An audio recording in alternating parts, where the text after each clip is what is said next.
les différents conflits. Vous avez parlé du conflit palestinien. Ce conflit Israël-Palestine, on le sait, il est à la fois une menace permanente à la paix et à la sécurité internationale, mais aussi une tragédie humaine. De nombreuses résolutions, vous l'avez rappelé, et initiatives ont été consacrées à ce conflit, ici même, dont le dernier, c'est un peu l'accord du 9 octobre 2025 à Sharm el-Sheikh, chez vous, en Égypte, entre Israël et le Hamas sur la base du plan qui a été proposé par le président Donald Trump. Ma conviction, c'est qu'il faut continuer à travailler dans cette direction parce que ni la guerre, ni la violence, sous toutes ses formes, ne peuvent apporter la paix et la sécurité à aucune des parties. Donc il nous faut continuer à travailler avec toutes les parties pour que ces accords de paix, ces plans de paix puissent connaître un achèvement. Et en ce qui concerne l'aide humanitaire, je dois rendre hommage aux agents des Nations Unies et aux ONG qui participent à son acheminement, parfois au péril de leur vie, et ces agents doivent être encouragés et accompagnés. Donc, en ce qui concerne maintenant le fléau du terrorisme, je l'ai dit en introduction, nous ne devons pas laisser les seuls pays engagés, particulièrement en Afrique, face au terrorisme international. Il a fallu des coalitions internationales pour venir à bout du terrorisme dans le Levant. En Afrique, depuis des années, que ce soit sur la bande sahélo-sahélienne, avec les pays de l'Alliance du Sahel, que ce soit sur la zone du lac Tchad, au niveau du Tchad avec Boko Haram, le Tchad et le Nigeria, jusqu'en République centrafricaine maintenant, que ce soit sur la corne de l'Afrique avec les Chebab, ou même en Afrique australe avec le Mozambique, on voit bien que le continent dans son entièreté aujourd'hui est préoccupé et gravement menacé par la présence du terrorisme international. Donc là, je crois qu'il faut continuer les efforts avec le Conseil de sécurité et ça va être un agenda, en tout cas, sur lequel nous allons travailler en permanence. Je vous remercie. Thank you. Merci beaucoup, Madame la représentante des îles Salomon et aussi du Forum des îles du Pacifique. Je comprends parfaitement les défis que vous avez évoqués qui concernent les changements climatiques, qui impactent directement la vie dans ces îles et qui menacent même leur existence. C'est la raison pour laquelle, je l'ai dit tantôt, nous devons prêter une attention très soutenue aux conséquences des changements climatiques sur ces petits États insulaires. La communauté internationale considère que ces pays sont plutôt des victimes parce qu'elles contribuent très peu en réalité dans la pollution qui est à l'origine des changements climatiques. Parce qu'ils ont très peu de gaz à effet de serre parce qu'ils n'ont pas une industrie. Donc on doit pouvoir, par la solidarité internationale, accompagner l'action de ces îles du Pacifique et de façon globale des États insulaires pour que ces États insulaires puissent continuer à financer leur action climatique, l'adaptation et surtout leur permettre de renforcer leur résilience par rapport à cette menace, qui est une menace permanente. On le voit à travers les tempêtes tropicales, à travers les hurricanes et toutes ces conséquences qui sont vécues par ces pays et qui parfois détruisent des décennies d'efforts de développement. Donc soyez rassurés que nous prêterons une attention particulière et que la réforme qui est engagée ne sera pas normalement au détriment de ces préoccupations de développement et surtout de financement de l'action climatique. Voilà ce que je voulais répondre sur votre question. Merci beaucoup, Monsieur le représentant de Trinidad et Tobago. D'abord, je voudrais saluer l'action de votre pays qui a été à l'origine de la création de la Cour pénale internationale. Ça veut dire que ce n'est pas parce qu'on est un petit pays qu'on n'a pas de grandes idées. Je voudrais donc saluer cette action. En ce qui concerne le rôle, enfin la répartition géographique, elle revient. Je pense avoir dit que j'en ferai une préoccupation majeure. Le secrétaire général devra aussi refléter la réalité du monde d'aujourd'hui, tout comme d'ailleurs le Conseil de sécurité devrait représenter la réalité du monde d'aujourd'hui. Tantôt, je n'ai pas eu assez de temps pour répondre à la question du Mali sur également la position africaine par rapport à la réforme du Conseil de sécurité. J'ai défendu cette position dans une autre vie en tant que président de mon pays, c'était le respect du consensus d'Iselweni. En tant que secrétaire général, mon rôle, c'est d'accompagner une réforme consensuelle et de faire en sorte que l'organisation, son Conseil de sécurité en particulier, soit le reflet du monde d'aujourd'hui, du XXIe siècle. Bien sûr, cette réforme n'est pas simple parce qu'on le voit bien, depuis près de 30 ans, le sujet est sur la table.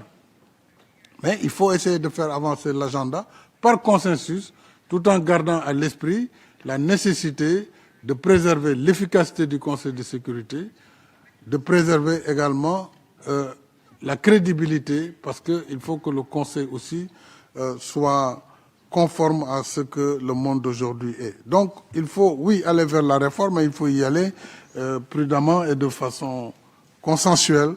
Le secrétaire général travaillera dans cette perspective. En ce qui concerne maintenant le rôle des petits États, croyez-moi, je vous l'ai dit, j'entends bien ce cri de cœur et nous veillerons à ce qu'il y ait davantage d'équité sur les responsabilités. Et je demanderai d'ailleurs aux pays membres qui devront proposer des postes, pour chaque poste de proposer une femme et un homme, de sorte que le secrétaire général pourra plus facilement travailler sur la balance du genre, mais aussi tiendra compte de la réalité géographique de chaque État membre. Merci beaucoup, monsieur le représentant d'Andorre et en même temps de la francophonie. Je vous salue.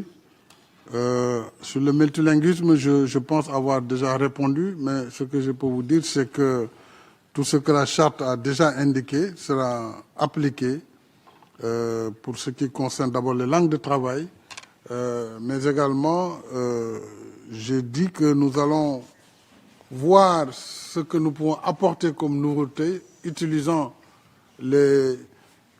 l'intelligence artificielle qui aujourd'hui peut beaucoup aider, sans coûter très cher, l'organisation à pouvoir vraiment, au-delà même de ces langues qui sont officielles, faire ce qu'il faut. Donc je regarderai quelles sont les mesures qui devraient être prises pour que ce cadre qui a été défini, le cadre stratégique, puisse être appliqué. Dernier aspect, la coopération entre les Nations Unies et l'OIF. Je pense que j'ai déjà parlé cet après-midi de la nécessaire coopération entre l'ONU et les organisations régionales, tout comme les organisations sectorielles, comme, en tout cas multilatérales, comme l'Organisation internationale de la francophonie. Parce qu'on partage les mêmes domaines, la démocratie, la médiation, la paix, et sur ces sujets, je crois qu'il peut y avoir des complémentarités. Ces complémentarités permettraient à l'organisation peut-être d'être moins présente partout, mais de travailler en étroite collaboration avec d'autres cadres. Et ils sont nombreux ces cadres. Je crois que nous allons explorer toutes ces possibilités pour que l'organisation soit la plus efficace possible, mais qu'elle soit aussi complétée le plus possible par ces autres organisations partenaires. Merci beaucoup, Madame la représentante de la société civile. Les stratégies spécifiques pour remédier au conflit, c'est vraiment ce que tous les États doivent faire. Un, c'est le dialogue entre voisins, c'est le respect de la souveraineté des États, c'est un principe sacro-saint, le respect de l'intégrité territoriale, et ce sont les mécanismes de médiation et d'alerte précoce. Ces actions doivent être permanentes, puisque prévenir des conflits vaut beaucoup moins cher que de leur apporter des solutions une fois que les conflits sont déclenchés. Donc partout, que ce soit en relation, comme je l'ai dit, avec les organisations régionales, avec la société civile, mais surtout avec tous les cadres de dialogue qui existent, nous devons faire une diplomatie préventive qui puisse éviter d'arriver à des conflits au sein des États, mais surtout entre États. De plus en plus, on assiste malheureusement à ces conflits entre États. Ça, c'est l'action permanente, la médiation et l'alerte précoce et la diplomatie préventive qui nous permettra d'éviter, autant que faire se peut, le déclenchement de conflits à grande échelle. Et pour la question des droits humains, bien sûr, je pense que nous devons, déjà là où l'ONU intervient avec des forces de maintien de la paix, des efforts ont été faits pour la tolérance zéro par rapport aux violations faites sur les populations locales, particulièrement sur les femmes, violations sexuelles et autres. C'est la tolérance zéro. Et ça va être poursuivi et renforcé. Nous devons aussi veiller à ce que le droit humanitaire vraiment prenne, l'action humanitaire prenne de plus en plus sa place dans ces zones de conflit pour venir en aide aux populations qui sont déshéritées et qui sont donc sans toit, qui n'ont pas de solution sur la santé, sur l'éducation, sur l'eau, etc., etc. Donc, vraiment, c'est une action collective. Le secrétariat va être celui qui impulse, mais ce travail se fera avec naturellement toutes les parties prenantes et surtout les États membres dans ce qui convient d'appeler l'action commune, l'action collective pour la paix dans le monde. Merci. Thank you, Madame la Présidente.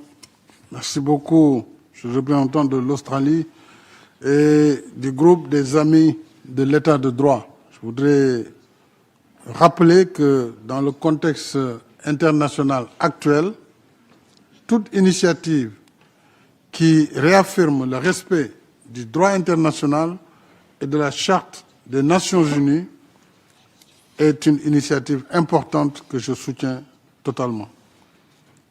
Le groupe des Amis de l'État de droit, comme vous l'avez dit, vous êtes 50 pays, contribue utilement à promouvoir la sécurité juridique, le respect des engagements internationaux, l'égalité souveraine des États et surtout le règlement pacifique des différends. Donc ça, c'est vraiment la mission principale de l'ONU. Donc vous êtes vraiment des précurseurs, ou en tout cas des acteurs qui accompagnent l'organisation dans ce qui doit être son credo de tous les jours. Donc je reste profondément attaché au non-recours à la violence, à la force et surtout au respect de la souveraineté et de l'intégrité territoriale des États membres, ainsi qu'à une application non sélective également du droit international. Cela, bien sûr, devra être rappelé chaque fois que nécessaire. Encore une fois, l'application incombera aux États. Mais nous ferons, nous, ce qui nous revient de droit, c'est-à-dire c'est d'avoir la parole, de la prêcher et de la faire de façon indistincte, sans parti pris et sans double standard surtout. Voilà, je vous remercie. Oui, pour la prévention diplomatique, vous avez raison. L'action préventive va permettre peut-être d'anticiper et d'éviter d'en arriver à des crises. Donc il me semble qu'une action robuste sur le plan de la prévention et de la médiation devra nous permettre d'éviter d'arriver à des crises. Et si le dialogue est maintenu, je pense qu'on peut parfaitement éviter un certain nombre de crises. Je vous remercie. Je vous remercie, Madame la Présidente. Thank you very much, Madame the representative of the... Merci beaucoup, merci à la représentante des Pays-Bas et du Benelux. Comme vous l'avez très bien dit, je crois que l'ONU a besoin d'un chef, d'une chef. Et si je venais être élu, je respecterais stricto sensu la charte et bien sûr, la diplomatie ne se fait pas dans la rue. Au fil des déclarations dans les médias, je ferai de mon mieux pour travailler avec tous les États membres et surtout les membres permanents et les membres du Conseil de sécurité.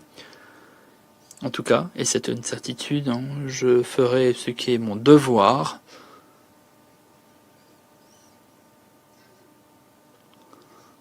Et je préciserai que tous les États membres ont l'obligation de suivre les règles. C'est là la diplomatie.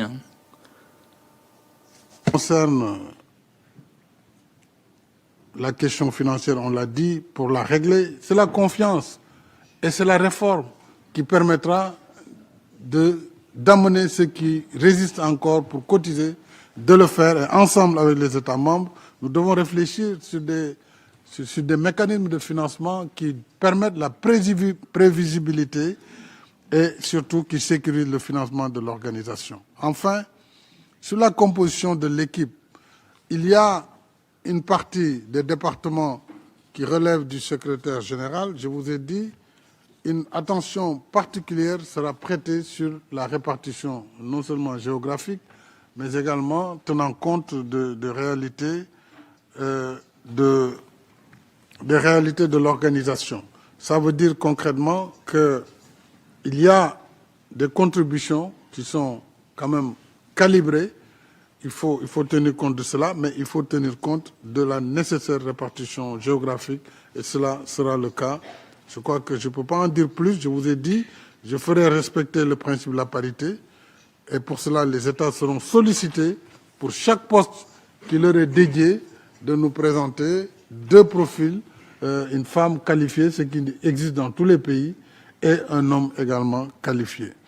Pour le reste, je ne peux pas en dire plus puisque au niveau de mes informations, je n'ai pas encore plus d'informations sur l'ensemble de l'équipe qui entoure le secrétaire général.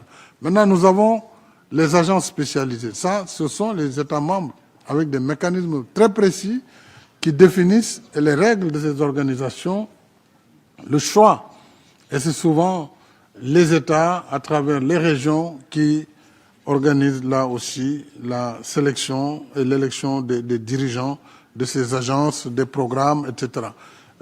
Soyez assurés que je serai un secrétaire général vraiment équitable et qui travaillera dans la transparence avec tous les États membres. C'est l'engagement que je peux vous dire et que je tiendrai.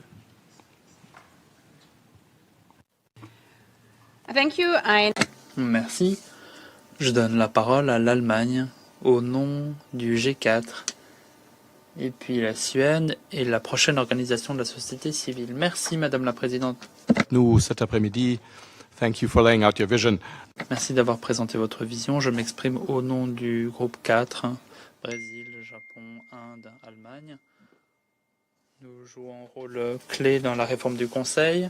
Je sais que vous en avez déjà parlé et que vous avez expliqué votre vision. Mais avez-vous quelque chose à ajouter sur le sujet? N'hésitez pas. Qu'en est-il, selon vous, en tant que secrétaire général? Auriez-vous des initiatives sur la réforme du Conseil de sécurité, des initiatives, ou plutôt un Conseil qui ne représente pas les réalités géopolitiques d'aujourd'hui? Et j'ai une question à titre national. On dit qu'il faut que l'organisation soit adaptée à ses objectifs. Vous avez parlé de réforme. Mais pourriez-vous être un peu plus spécifique, peut-être? En tant que dirigeant, vous avez de l'expérience, vous avez peut-être dû mener des réformes en tant qu'ancien président. Et selon vous, que faut-il pour réformer l'organisation? Et votre expérience vous sert-il dans le cadre de ces réformes potentielles? Je vous remercie. Je remercie l'Allemagne au nom du G4, Monsieur Sall. Merci beaucoup, Madame la Présidente, et merci, Monsieur le représentant de l'Allemagne, ainsi que du groupe des 4, sur la réforme du Conseil de sécurité. Je voulais rappeler, Monsieur l'ambassadeur, c'est depuis 32 ans que ce débat est sur la table. Avec, bien sûr, au moins un constat collectif. Le Conseil tel qu'il est aujourd'hui n'est pas représentatif du monde d'aujourd'hui. Tout le monde est d'accord là-dessus. Maintenant, comment faire pour que le Conseil soit plus représentatif? Toute la problématique est là. Il y a des positions, celles du groupe du G4. Donc, ces pays ont demandé à intégrer effectivement le Conseil comme membre permanent. Vous avez les pays en développement qui sont pas du tout représentés, puisqu'ils n'étaient pas là d'ailleurs pendant la création de l'ONU, et le groupe africain qui, depuis très longtemps, s'est engagé dans un consensus dit d'Iselweni et qui a réclamé 2 positions de membres permanents avec droit de veto. Ça, c'est la position africaine. Et vous avez d'autres qui considèrent que la réforme ne peut pas être faite pendant ces moments de tension, mais qu'il faut prendre le temps qu'il faut pour arriver vers ces réformes. Alors, moi, ce que je peux faire, c'est d'essayer de pousser l'agenda. C'est-à-dire il faut quand même qu'on fasse un peu d'inclusion, tout en gardant à l'esprit la nécessité de maintenir la crédibilité du Conseil de sécurité et surtout son efficacité. Parce que déjà, avec 5 veto, on a du mal. Il faudra voir comment engager cette réforme pour l'inclusion, mais aussi tout en gardant l'efficacité et le bon fonctionnement du Conseil. Ça, c'est ce que je voulais dire. Donc, toutes les options sont sur la table. Je pousserai autant que faire se peut. Évidemment, la décision n'est pas celle du secrétaire général, mais celle des États membres. Et c'est ensemble que nous pourrons faire avancer cette réforme. Pourriez-vous encore, disons, c'est sur la réforme principalement, si je peux être plus spécifique, j'étais en train de noter les questions. Je crois que, voilà, c'est sur la réforme ce que je peux dire pour le moment. Il faut continuer à oser aller vers cette réforme, mais sans précipitation et prendre le temps qu'il faut pour que l'inclusion soit une réalité, l'équité également. Et je pense que tout le monde doit être d'accord sur le fait que le Conseil doit s'ouvrir. Maintenant, comment, c'est toute la problématique. Je vous remercie.